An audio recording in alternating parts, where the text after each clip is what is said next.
안녕하십니까. 늦은 빛 성령을 강구하는 하늘숲 새벽 묵상 시간입니다. 오늘 말씀의 제목은 하나님께 붙으라입니다. 하나님께 붙는다는 것은 과연 무엇을 의미할까요? 왜 하나님은 우리에게 그분께 붙으라고 말합니까?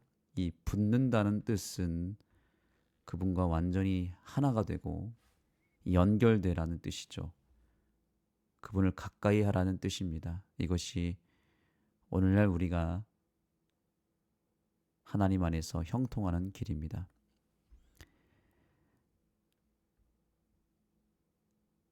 결국에는 이 의미는 하나님과의 관계가 회복되어야 한다는 것을 의미합니다. 모든 행복은 관계에서 오고 있습니다. 관계가 좋을 때는 행복합니다. 그러나 관계가 깨어지면 자동적으로 불행해집니다. 이 세상에 있는 모든 우리의 삶에 연결되어 있는 관계를 한번 돌아볼까요? 가족 안에서도 부모와 자녀와의 관계가 중요하고 부부와의 관계가 중요합니다. 교회에서도 또 사회생활 속에서도 가장 중요한 것은 사실 관계입니다.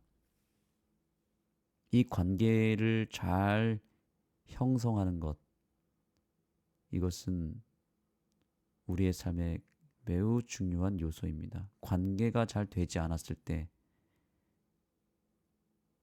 모든 것이 다 꼬여버립니다.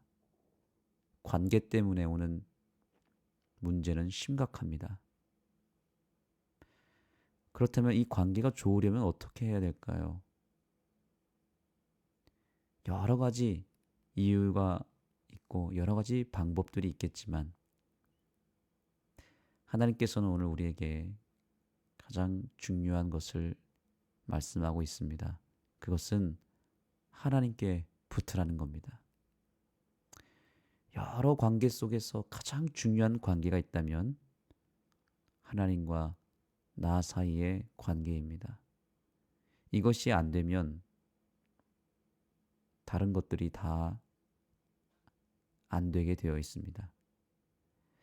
첫 단추가 중요하다 그러잖아요. 첫 단추가 잘 꿰어야만 그 다음부터 잘 되게 되어 있습니다. 첫 단추가 틀리면 그 다음부터 다 문제가 생깁니다. 그러면 그 첫 단추가 무엇일까요? 첫 단추는 바로 하나님과의 관계입니다. 그래서 오늘 제목이 뭐예요? 하나님께 붙으라인 것이죠. 하나님과의 관계가 좋으면요, 우선 내 삶의 근본적인 행복이 밀려옵니다. 나도 모르는 사이에 내가 행복해져 있습니다. 나도 모르는 사이에 내 삶의 모든 것들이 회복이 되어 가고 있습니다. 그것을 우리는 기적이라고 말하고 변화라고 말합니다. 내 삶의 근본적인 변화, 근본적인 회복은 오로지 하나님과의 관계 속에서만 가능한 일입니다. 자, 하나님과의 관계를 통해서 관계가 회복되는 것을 통해서 내가 행복해지면 또 내가 회복되어져서 내가 내 삶이 기뻐지고 즐거워지고 평안해지면 자연스럽게 사람과의 관계도 다 회복이 됩니다.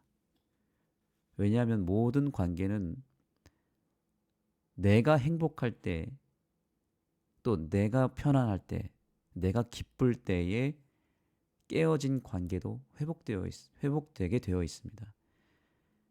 근데 내가 자꾸 짜증이 나고 내가 힘들고 내가 불행하면 사람들과의 관계들이 다 괜히 싫어지고 더 스트레스가 되고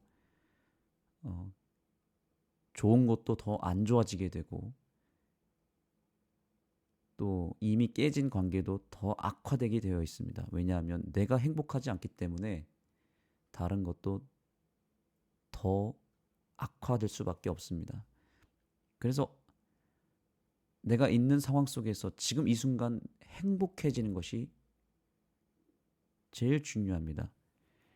그런데 그 행복은 내가 이 순간에 뭔가 로또가 당첨이 되거나 뭐 무슨 여행을 다녀온다거나 내가 무슨 맛있는 것을 먹어서 되는 것이 아닙니다. 그것은 다 일시적인 것들이죠. 그러나 어느 상황 속에서도 단번에 행복해지는 비결이 있는데 그것은 바로 하나님과의 관계가 회복되고 친밀해지는 것이죠. 하나님과 완전히 연결되면 그 순간 내 삶의 여러 배경과 삶의 요소들은 크게 변화가 없다 할지라도 내 마음이 완전히 달라집니다. 내 마음이 달라지고 내 마음이 행복해지면 비로소 그 물꼬가 행복의 물꼬가 터지면서 그동안 깨어졌던 모든 관계들이 회복되고 모든 문제들이 조금씩 풀려나가기 시작합니다. 그래서 우리가 꼭 명심해야 될 것은 하나님과의 관계가 어떠한지를 돌아보는 것이 가장 중요합니다. 그것만 해결되면 모든 것이 다 해결됩니다. 그러나 그것이 안 되고 그것이 무너지면 모든 것이 다 무너지고 깨어지고 꼬이게 되어 있습니다. 행복의 원리 아주 단순합니다. 하나님께 붙으라는 것이죠.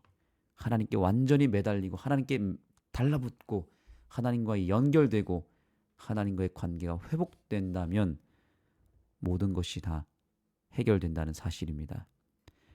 하나님은 계명에 대한 순종이 당신이 그들에게 베푸신 놀라운 자비와 사랑에 근거한 그분과의 개인적인 관계에서 비롯되기를 바라셨다.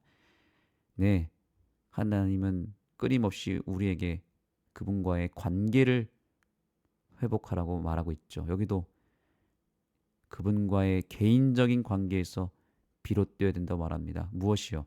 하나님과의 계명을 지키는 것, 하나님의 계명을 순종하는 것.